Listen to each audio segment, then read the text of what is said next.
جی हमें प्रोग्राम में ज्वाइन किया मोहसिन शाहनवाज राजा साहब ने। Welcome to the show Mohsin साहब, पाकिस्तान मुस्लिम लीग नून के सीनियर रहनुमा। ये बताइए कि जो कल रिपोर्ट आई है आर्मी चीफ की माँ पर, इनकी इंस्ट्रक्शंस पर जो एक कमेटी बनाई गई, उसने एक रिपोर्ट फॉर्म की और उस रिपोर्ट के ऊपर ISPR ने ख़बर दी। उस खबर के ऊपर मियाँ साहब ने नाराज़गी का कुछ इजहार किया है, रिजेक्ट कर दिया है। ये मियाँ साहब ने क्यों रिजेक्ट किया है, ये क्या मसला है, ये क्या बात है? देखिए, हमारे सुप्रीम लीडर मियाँ साहब हैं और मियाँ साहब का मौक़िफ़ है तो ये हम सबका मौक़िफ़ है। और बाकी जब तक ये रिपोर्ट डिटेल में तफसीली रिपोर्ट नहीं आती तो उस वक्त तक इसके ऊपर, इसकी वजूहात के ऊपर और इनकी जो भी रीजनिंग है कि वो क्या रीजनिंग है या क्या रोल एट्रीब्यूट किया गया है, किस तरीके से ऑर्डर्स को या अथॉरिटी को सुपरसीड किया गया है और किस बेसिस के ऊपर जो कंसर्न ऑफिसर्स के को जो मिलिट्री जो कोर्ट थी उसने उनको ये सजा सुनाई है। Once we get the detailed query report उसके ऊपर मजीद विल बी एबल क्या बात कर सकते। अच्छा मोहसिन साहब, जो आपके इत्तेहादी हैं PDM के अंदर बिलावल भुट्टो साहब, उन्होंने पाकिस्तान पीपल्स पार्टी ने इसके ऊपर इत्मीनान का इजहार किया। वो इत्मीनान का इजहार कर रहे हैं, मियां नवाज शरीफ साहब इसको रिजेक्ट कर रहे हैं, इससे नाखुश दिखाई दे रहे हैं। ये किस किस्म की जो है वो एक तजाद है आपका एक ही चीज़ के ऊपर, जबकि आप दोनों इससे इफेक्टिव थे? देखिए, अभी एक चीज तो बड़ी क्लियर है कि दोनों पार्टीज की अपनी एक लाइन है और अपनी अपनी आइडियोलॉजी और अपना अपना व्यू है। अभी PDM के फोरम से जो इस रिपोर्ट के ऊपर बातचीत होगी वो तो PDM की आइंदा आने वाली मीटिंग्स में डिस्कशन होगी और एक कंसेंसस के साथ जो भी स्टेटमेंट आएगी वो आएगी। अभी बिलावल साहब अपना व्यू होल्ड कर रहे हैं और नवाज शरीफ साहब अपना व्यू होल्ड कर रहे हैं। उनकी अपनी पार्टी है और उनका अपना सोच समझ का तरीका है। ये बताइए कि बिलावल भुट्टो जरदारी के जो BBC को उन्होंने इंटरव्यू दिया, उनका एक बयान है, उस बयान को लेकर बड़ी बाज़गश्त है, मुख्तलिफ हलकों में बहस जारी है, PDM के इत्तेहाद को लेकर जो है बहुत सारी गुफ्तगू हो रही है। आप उसके बिलावल भुट्टो जरदारी के बयान को कैसे देखते हैं? देखिए, मैं अपने तौर पर समझता हूँ कि उस इंटरव्यू ने डेंट जो है कोई नहीं किया और उस इंटरव्यू में अगर आप देखें तो बिलावल मियाँ साहब की बात को निगेट नहीं कर रहे। वो ये कह रहे हैं कि मियाँ साहब ने जो कहा होगा दुरुस्त कहा होगा और 3 टाइम्स के प्राइम मिनिस्टर हैं और अगर वो ये बात कर रहे हैं तो उनके पास कोई एविडेंस भी होगा, कोई ना कोई जवाब होगा, वो ये बात कर रहे हैं। बाकी फिर जो उनकी अपनी राय है वो उन्होंने अपनी दी, तो उनकी एक बैलेंस ही अपनी राय थी और उनकी अपनी राय है। और मेरा ये ख्याल है कि PDM में जितने भी लोग मौजूद हैं एक चीज पे तो सब इकट्ठे हैं, दैट इज कॉन्स्टिट्यूशन। कि आप पाकिस्तान में आइन की बालादस्ती चाहते हैं कि नहीं चाहते और कॉन्स्टिट्यूशनल रूल्स जो है उसके मुताबिक अदारे जो हैं वो काम करते हैं या नहीं करते, इस पे तो सबका कंसेंसस है, जो बेसिक चीज है। बाकी थोड़ा बहुत फर्क होता रहता है, पॉलिटिक्स है, हर बंदे ने अपनी सियासत अपने हिसाब से करनी होती है। ये बताएं मोहसिन साहब कि जो एक इस वक्त तनाव की कैफियत है जो पूरे मुल्क की सियासी जो सूरत हाल है उसके अंदर कायम है, और ये तनाव और ये खिंचाव और किसी के हम स्टेटमेंट जो है वो तक बर्दाश्त नहीं कर पाते, कोई बयान बर्दाश्त नहीं कर पाते। एक वज़ीर कुछ बोलता है तो अपोजिशन से कोई बयान आ जाता है, अपोजिशन कुछ बोलती है तो वज़ीर जो है वो चढ़ दौड़ते हैं। ये तनाव की कैफियत कैसे कम होनी है, किसने कम करनी है, आप इसमें क्या रोल प्ले कर रहे हैं? देखिए, इनिशिएटिव लेने के लिए बड़े हमारे पास अदारे भी मौजूद हैं और नेक नीति के साथ और नॉन पार्टीसन आर्बिट्रेटर जब आएगा तो अपने आप चीजें दुरुस्त हो जाएंगी। जब पार्टीसन आर्बिट्रेटर होगा तो चीजें दुरुस्त नहीं होंगी। जैसे ही आर्बिट्रेटर कहेगा कि मैं नॉन पार्टीसन हूँ, मैं इम्पार्शियल, तो यू विल सी कि सब लोग बैठेंगे, बात भी करेंगे, बात सुनेंगे भी।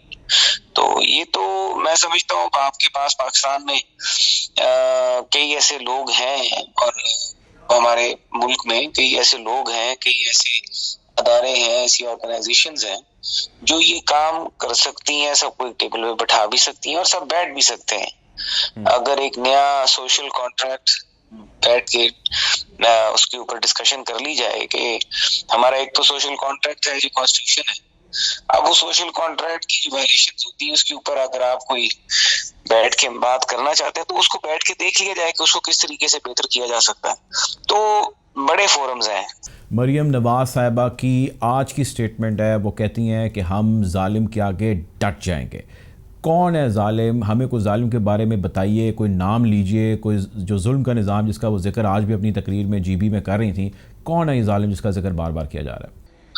देखिए, یہ ریمارکس تحریک انصاف کی طرف سے بھی آتے رہے ہیں. یہ ریمارکس یہ ایک سیاسی جوش جذبہ اور بلبلہ جلسوں میں اس طرح کی آپ تقاریر کے بیچ میں یہ بات چیت ہوتی رہتی ہے.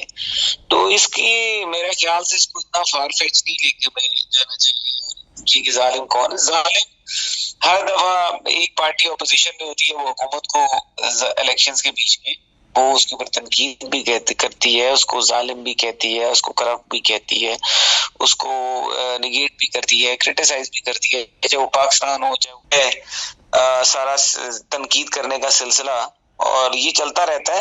بٹ یہ کوئی اسپیسیفک نہیں ہے کسی شخص کی فرد واحد کی طرف. بیسیکلی ایک ٹائرنی ہے، ایک سسٹم ہے، اور ظالم میں آپ کسی کو بھی ڈال سکتے ہیں. آپ نیب کو بھی ڈال سکتے ہیں کہ نیب نے بھی جو ظلم کیے ہیں اس ملک میں، سپریم کورٹ آف پاکستان اور باقی دیگر عدالتیں اپنے آبزرویشنز میں نیب کی جو ہائی ہینڈڈنیس ہے اور جو نیب کی ذریعے پولیٹیکل وکٹمائزیشن کی جا رہی ہے اس کو ہائی لائٹ کر چکی ہے. تو یہ چیزیں جو ریکارڈ کا حصہ ہیں، تو پھر یہ ظلم ہی ہے جو ہو رہا ہے. یہ بتائیں محسن صاحب کہ میاں صاحب جو ہے وہ عدالتوں کا سامنا نہیں کرتے، وہ یہاں پر نہیں آتے، ان کو یہاں پر بلایا جا رہا ہے، ان کی صحت کے حوالے سے مسئلے مسائل ہیں، لیکن وہ وہاں پر کافی زیادہ ایکٹیو ہیں. آپ کو مجھ سے زیادہ علم ہے، وہ وہاں پر بیٹھ کر سیاست کر رہے ہیں، پارٹی کو لیڈ کر رہے ہیں، اس کو رن کر رہے ہیں. اب تو جہانگیر خان ترین جن کے اوپر الزام تھا وہ بھی واپس آ چکے ہیں. تو میاں صاحب کو اب صحت کے علاوہ ان کے لیے کیا چیلنج ہے، کیا مسئلہ ہے، وہ کس وجہ سے واپس نہیں آ پا رہے؟ جہانگیر ترین کو تو جی فوری طور پہ ایئرپورٹ پہ گرفتار ہونا چاہیے تھا. ان کو یہ جیل میں ڈالتے. پاکستان میں چینی جو ہے وہ اتنے کی اتنی ہوئی ہے. جہانگیر ترین تو ایک آئی واش ہے جو میرا خیال سے ایک ارینجمنٹ کے تحت آئے ہیں پاکستان میں، اور ان کو کوئی نہ کوئی رول دیا گیا ہوگا جو وہ کریں گے، اور جو سامنے آ جائے گا کچھ عرصے تک ان کا رول کیا تھا. اور باقی پاکستان کی ملک کی جو عوام ہے وہ چینی 100 روپے سے اوپر ہی لے گی. وہ جہانگیر ترین صاحب کے نہ آنے کے ساتھ چینی سستی ہوگی، اور نہ یہ مافیاز جو ہیں ان کا زور دے گا. اور ملک میں اسی طریقے سے جو کابینہ ہے یہ کرپشن کی بری ہوئی کرپٹ لوگوں کی کابینہ وہ کام کرتی رہے گی. اچھا مجھے یہ بتائیں، مہنگائی کا ابھی ذکر ہوا، چینی کا ذکر ہوا، حکومت یہ کہتی ہے کہ ماضی کی حکومتوں نے جو مہنگائی کی اس کے ذمہ دار وہ ہیں، انہوں نے ایسے قرضے لیے اتنے انٹرسٹ کے اوپر لیے کہ جس کا خمیازہ ہم لوگ، یہ عوام اور اس وقت کی حکومت بھگت رہی ہے. مجھے آپ یہ بتائیں کہ ان کا یہ بیانیہ کچھ حد تک تو یقیناً جائز ہے، آپ اس کو کس طرح ریبٹل کرتے ہیں؟ دیکھیے یہ اتنے نالائق ہیں کہ ان کے پاس جب کوئی بات نہیں ہوتی تو یہ کہتے ہیں یہ جو کچھ کیا پچھلوں نے کیا ہے. 2 سال سے آپ گورنمنٹ کے اندر بیٹھے ہوئے، اب تو میرے خیال سے جو یہ ایک نیریٹو اور بیانیہ یہ رکھتے ہیں عوام، تو اب اس بیانیے سے بہت آگے نکل گئی. وہ کہتے چلو جی 6 مہینے میں یہ آپ کی مان لیتے. اب 2.5 سال تقریباً آدھا ٹینیور مکمل کرنے پہ ہے یہ گورنمنٹ. تو اب تو کچھ نہ کچھ عوام کو ریلیف مل جانا چاہیے تھا، لیکن عوام کو یہ ریلیف دے نہیں سکے، پروجیکٹس یہ کر نہیں سکے. بزنس مین کو انہوں نے نیب کے ذریعے مار کے تباہ اور برباد کر دیا ہے، وہ چھوڑ کے بھاگے ہیں. جو ایک بزنس فرینڈلی انوائرمنٹ ملک میں کریٹ کرنا تھا، اور دوست ممالک تھے جو پاکستان میں انویسٹمنٹ کر سکتے تھے، ان کے بارے میں ان کے وزراء کی آن ریکارڈ جو اسٹیٹمنٹس ہیں، تو میرا تو یہ خیال ہے کہ یہ ایک اسٹیٹ آف آئسولیشن میں جا چکی. نہ ان کے پاس فارن انویسٹمنٹ آ رہی ہے، نہ ملک میں ان سے بزنس کمیونٹی کو یہ اس کا جو ٹرسٹ ہے اس کو ریگین کر سکے. تو یہ تو ان کی اپنی غلطیاں ہیں کہ جس طریقے سے انہوں نے نیب کو استعمال کیا، ایف بی آئی کو استعمال کیا، بے طریقے استعمال کیا، غلط استعمال کیا. اور بڑے بڑے بزنس مین جو ہیں، اور ابھی بھی ایسے قوانین بنائے جا رہے ہیں جس سے پاکستان کا جو بزنس کمیونٹی ہے طبقہ ہے وہ ڈسٹرب ہوگا. بہت شکریہ جی. ہمارے ساتھ محسن شاہ نواز موجود تھے، پاکستان مسلم لیگ نون کے